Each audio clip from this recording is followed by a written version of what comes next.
अगर आपने अपनी बेटी का विवाह इन 3 जगहों पर कर दिया तो समझ लीजिए आपने उसके भविष्य को खतरे में डाल दिया। शास्त्रों में लिखा है इन 3 स्थानों पर किया गया विवाह घर की खुशियां तक छीन लेता है। जो बात मैं आज बताने जा रहा हूं वो हर माँ बाप को जाननी चाहिए, वरना पछतावा जिंदगी भर पीछा नहीं छोड़ता। ध्यान से सुनिएगा, ये बात आप आज पहली बार सुनेंगे, लेकिन इसे अनसुना कर दिया तो आने वाले सालों में कीमत बहुत भारी पड़ेगी। इसीलिए इस कथा को अंत तक सुनना। एक साधारण गांव की जहां रहती थी कमला नाम की विधवा। कमला के पति की मृत्यु हो चुकी थी और उसके पास 2 बेटियां थी, बड़ी रानी और छोटी सीता। रानी की शादी हो चुकी थी एक अच्छे घर में, लेकिन सीता अब विवाह योग्य हो गई थी। कमला का भाई हरिप्रसाद और भाभी दुर्गा गांव के मुखिया थे। वे कमला को अपने आंगन में रखे हुए थे, लेकिन मन में ताने मारते। हरिप्रसाद अक्सर कहते, बहन तेरी बेटी का रिश्ता जल्दी पक्का कर, लड़की देर तक मायके में रहे तो कुल का दोष लगता है। दुर्गा भाभी ताना कसती, कितने रिश्ते आए गए, लेकिन सीता की जुबान हर बार बिगाड़ देती है। अब की बार अगर ना पटे तो घर से निकाल देंगी। सीता चुपचाप किताबें पढ़ती। वह जानती थी कि मां की मजबूरी है। कमला रातों को रोती, बेटी तेरे पिताजी होते तो तुझे राजा जैसे घर में ब्याहते, लेकिन भाग्य ने साथ छोड़ दिया। एक दिन रिश्ता आया एक धनी सेठ के घर से। सेठ का बेटा रामलाल व्यापारी था। लड़के वाले आए, सेठानी लक्ष्मी, रामलाल का चाचा चाची और खुद रामलाल। कमला ने सुबह से तैयारी की, चाय नाश्ता सजाया। दुर्गा भाभी ने सीता को सजाया, लेकिन धीरे से कहा, बेटी आज जुबान बंद रखना, बस पैर छूना और मुस्कुराना। बैठक में सब बैठे, सीता ने सबसे पैर छुए। लक्ष्मी सेठानी ने सख्ती से कहा, रहने दो बेटी, पहले लड़के के चाचा चाची के पैर छू लो। सीता ने वैसा ही किया। चाय देते समय हाथ कांप गए, थोड़ी चाय लक्ष्मी की साड़ी पर गिर गई। लक्ष्मी चिल्लाई, अरे क्या तमीज है, हाथ क्यों कांपते हैं, कोई बीमारी तो नहीं? हरिप्रसाद बीच में आए, नहीं जी घबराहट है। लक्ष्मी ने सवालों की बौछार कर दी, कितनी पढ़ी, शादी बाद नौकरी का इरादा, खाना बनाना आता, सिलाई रोजी? सीता ने शांत होकर सब जवाब दिए, बीए पास, खाना सब आता, सिलाई कम। दुर्गा भाभी झूठी तारीफ करने लगी, जी बहुत अच्छा सिलती है। लक्ष्मी नाराज, बाल खोलकर दिखाओ, असली है या नकली? दुर्गा ने खोल दिए। फिर चलकर दिखाओ पैर ठीक हैं। सीता चली। लक्ष्मी ने गाल पर उंगली फेरा, मेकअप चेक। सीता गुस्से से बोली, और कुछ चेक करना हो तो कर लीजिए, माहौल खराब। लक्ष्मी बोली, हमारे घर में बहू न पढ़ेगी, न नौकरी करेगी, न मायके जाएगी। सीता सफेद पड़ गई। कमला ने कहा, बेटी लड़के से बात कर लो। कमरे में रामलाल ने कहा, मां की माफी, मैं संभाल लूंगा। सीता बोली, मैं पढ़ाई पूरी करूंगी, सहमत हो तो शादी, वरना नहीं। रामलाल मुस्कुराया, हाँ मैं बात करूंगा। लड़के वाले लौटे। लक्ष्मी रास्ते में बड़बड़ाई, लड़की बोलती ज्यादा है, हमारे घर की परंपरा में फिट नहीं। रामलाल बोला, मां अच्छी लगी, सच्ची है। चाचा बोले, बिन बाप की बेटी पुण्य मिलेगा। दबाव में लक्ष्मी मान गई, लेकिन शर्त रखी। फोन पर हरिप्रसाद को कहा, हाँ है, लेकिन शर्तें हमारी। हरिप्रसाद खुश। लेकिन सीता सोच रही थी, ये सेठ का घर शास्त्रों की पहली अशुभ जगह जैसा लगता है, जहां धन का घमंड हो। शादी की तैयारियां जोरों पर चल रही थी। हरिप्रसाद ने कमला से कहा, बहन सेठ का घर अमीर है, सीता का भाग्य खुल जाएगा। लेकिन कमला चिंतित थी। रात को सीता से बोली, बेटी सेठानी की शर्तें कठोर हैं, तेरी पढ़ाई? सीता ने मां का हाथ थामा। मां, रामलाल ने वादा किया, सब ठीक हो जाएगा। शादी का दिन आया, बैंड बाजे, फूलों की होली। सीता को विदा करते वक्त कमला रो पड़ी, बेटी सेठ के घर जाकर कभी दुख न सहना। सीता मुस्कुराई, मां शास्त्रों में कहा है ना, विवाह के बाद ससुराल ही मंदिर बनता है, मैं संभाल लूंगी। सेठ का घर पहुंचते ही स्वागत हुआ। लक्ष्मी सेठानी ने आशीर्वाद दिया, लेकिन आंखों में शर्तें चमक रही थी। रामलाल खुश। पत्नी अब तू मेरी जिंदगी है। लेकिन पहली रात ही असली चेहरा निकला। सुबह उठते ही लक्ष्मी चिल्लाएं, बहू उठो, ये क्या देर तक सो रही हो? हमारे घर में सूरज उगने से पहले सब काम हो जाते हैं। सीता ने जल्दी से उठकर चाय बनाई।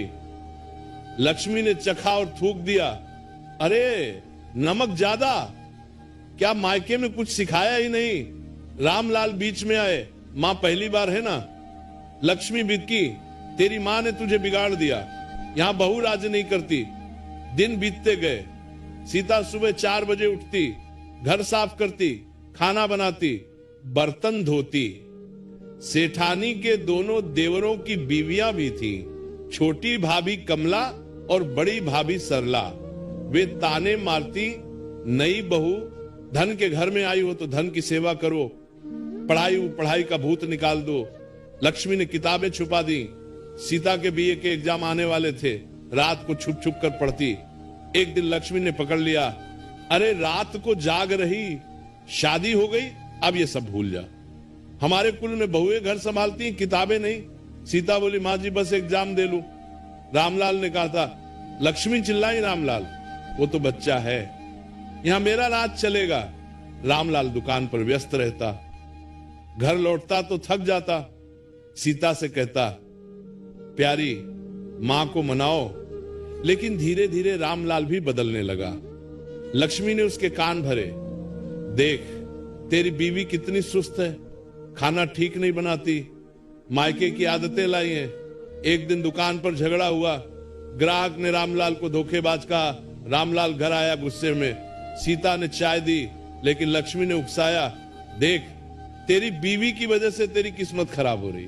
शास्त्र कहते हैं अशुभ बहू कुल नाश करती है। रामलाल ने सीता पर चिल्लाया, तू घर का काम ठीक से कर, पढ़ाई का क्या, छोड़ दे। सीता रोई लेकिन चुप रही। महीनों बीते, सीता गर्भवती हो गई, खुशी का माहौल। लेकिन लक्ष्मी ने कहा, बेटा पैदा होगा तो घर का वारिस, लड़की हुई तो मायके भेज देंगे, लड़की तो बोझ है। सीता का दिल बैठ गया। रात को रामलाल से बोली, पति जी मुझे मायके जाना है, मां बीमार है। रामलाल बोला, मां ने मना किया है, पहले बच्चा पैदा कर। लक्ष्मी ने सुना तो ताना मारा, मायके वहां जाकर बुरा भला कहेगी, हमारा धन खाकर आराम करेगी। सीता टूटने लगी, उसकी हंसी गायब, आंखें सूख गई। धन का ये घर बाहर सोना, अंदर कांटा बन गया। एक रात भारी बारिश, सीता दर्द से कराह रही। प्रसव का समय। लक्ष्मी बोली, डॉक्टर मत बुलाओ, घर पर ही होगा, खर्चा क्यों? दाई बुलाई। घंटों दर्द, आखिरकार बेटा पैदा हुआ। लेकिन सीता कमजोर, लक्ष्मी खुश, बेटा अब तू सच्ची बहू बनी। लेकिन बच्चे को सीता से छीन लिया। तू आराम कर, हम पालेंगे, बहू का काम जारी रख। सीता बिस्तर पर पड़ी रो रही। रामलाल आया, बोला चल ठीक हो जा। मां सही कह रही। सीता सोचने लगी, यह धन का घमंड ही तो शास्त्रों की पहली अशुभ जगह है। यहाँ बेटी राजकुमारी से दासी बन जाती है, सम्मान मर जाता है। बेटे के जन्म के बाद सीता को लगा जैसे थोड़ी राहत मिली। लेकिन लक्ष्मी सेठानी ने बच्चे का नाम रखा विष्णु। ये हमारा वारिस, तू तो बस गर्भ धारण करने वाली थी। सीता को दूध पिलाने भी नहीं दिया, नौकरानी राधा को सौंप दिया। सीता रो रो कर कहती, मां जी मेरा बेटा। लक्ष्मी ताना मारती, अरे बहू का काम है घर संभालना, बच्चा पालना हमारा हक, तू मायके की आदतें छोड़। रामलाल दुकान पर दिन रात मेहनत करता, घर आता तो थकान में सीता को अनदेखा। कभी कभी कहता, प्यारी मां को खुश रख वरना घर टूट जाएगा। सीता चुप रहती, लेकिन रातों को बेटे की याद में आंसू बहाती। दिन गुजरते गए, सीता का शरीर कमजोर, मन टूटा। एक दिन कमला मां का पत्र आया, बेटी तेरी याद आती, आजा। सीता ने रामलाल से कहा, पति जी 2 दिन मायके चलूं? रामलाल हिचकिचाया, मां को कहना पड़ेगा। लक्ष्मी ने सुना तो गुस्सा फूटा, मायके वहां जाकर हमारे धन का बखान करेगी? नहीं, हमारे कुल में बहुएं मायके भूल जाती हैं। शास्त्र कहते हैं विवाह के बाद ससुराल ही सब कुछ। सीता गिड़गिड़ाई बस 2 दिन। लक्ष्मी चिल्लाई, नहीं, पहले घर के काम देख। बेटा विष्णु को स्नान करा, खिला। सीता ने आज्ञा मानी, लेकिन हृदय जल रहा था। फिर एक बड़ा झगड़ा हुआ। सेठानी के भाई का बेटा शादीशुदा आया। मेहमान नवाजी में सीता रात भर जागी। सुबह थकान में चाय में चीनी कम पड़ गई। लक्ष्मी ने ट्रे पटक दी। अरे निकम्मी, धन के घर में आई हो तो सेवा करो। तेरी वजह से मेरे भाई का बेटा नाराज हो गया। रामलाल घर आया तो लक्ष्मी ने कान भरे, देख तेरी बीवी घर बिगाड़ रही। आजकल लड़कियां पढ़ाई के नाम पर बगावत करती है। रामलाल गुस्से में सीता पर बरसा, तू घर संभाल नहीं सकती। कितनी बार कहा पढ़ाई भूल जा। पहली बार हाथ उठा, सीता का गाल लाल। वो रो पड़ी, पति जी मैंने तो कोशिश की, लेकिन रामलाल चला गया। लक्ष्मी ने ताना मारा, देखा धनवान घर में बेटी का घमंड टिकता नहीं। तेरे जैसे कई आई, सब टूट गई।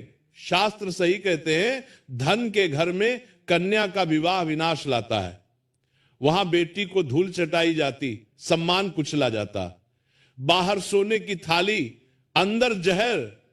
सीता सोचने लगी मां ने चेतावनी दी थी, लेकिन मजबूरी में भेज दिया। अब ये दर्द सहना पड़ेगा। छोटी भाभी कमला ने चुपके कहा, बहन मैं भी यहीं आई। पहले अच्छा लगा, लेकिन धीरे धीरे सब बदल गया। सेठानी सबको कंट्रोल करती। भाग्य ही ऐसा। महीनों बाद सीता फिर गर्भवती। लक्ष्मी खुश, इस बार भी बेटा हो। लड़की हुई तो बोझ, प्रसव का समय। फिर वही दर्द। दाई बुलाई, डॉक्टर नहीं, घंटों कराना। आखिर लड़की पैदा हुई। लक्ष्मी का चेहरा काला, लड़की, अरे कुल का दोष। बच्ची को नौकरानी को थमा दिया। सीता रोई, मां जी मुझे दे दो। लक्ष्मी बोली, नहीं तू आराम कर, लेकिन याद रख ये बोझ तेरी जिम्मेदारी। घर के काम मत छोड़ना। सीता टूट गई। बेटी को छुआ तक नहीं, रात को छुप कर देखती। रामलाल ने कहा, चल अगला बेटा होगा। ये लड़की मायके भेज देंगे, एक दिन गांव में बड़ा मेला। लक्ष्मी ने सबको जाने को कहा, लेकिन सीता को रोका। तू घर संभाल, बच्चे संभाल। सीता अकेली। तभी पड़ोसी आया, लक्ष्मी का रिश्तेदार, नशे में चूर। दरवाजा तोड़कर घुसा। सीता चिल्लाई, लेकिन कोई नहीं। प्रिय दर्शक बंधु, कथा समाप्त होने से पहले मैं आपसे सिर्फ इतना ही कहना चाहता हूं, आपके एक छोटे से क्लिक में किसी की जिंदगी बदलने की ताकत छुपी है। हम इस चैनल से जो भी कमाई होती है, उसका हर हिस्सा एक इंसान, एक पशु पक्षी और एक जीव जंतु की सेवा में लगाया जाता है। जब आप सब्सक्राइब करते हैं, आप सिर्फ एक बटन नहीं दबाते, आप एक भूखे को भोजन देते हैं, एक घायल पक्षी का इलाज करवाते हैं, एक असहाय जीव को नई सांस देते हैं। शायद आप सोचें मेरे एक सब्सक्राइब से क्या होगा, तो मैं दिल से कहता हूं, आपके एक सब्सक्राइब से एक जिंदगी मुस्कुराती है। तो आज अगर आपके दिल में जरा सा भी प्यार है, थोड़ी सी भी करुणा है, अगर आपको लगता है कि हम किसी के लिए कुछ अच्छा कर रहे हैं, तो इस नेक काम में बस एक लाइक और सब्सक्राइब से जुड़ जाइए। आपका हर क्लिक किसी की उम्मीद बन जाता है, किसी की प्रार्थना बन जाता है। तो आइए हम मिलकर सिर्फ कथा न सुने, बल्कि किसी जीवन के रक्षक भी बने।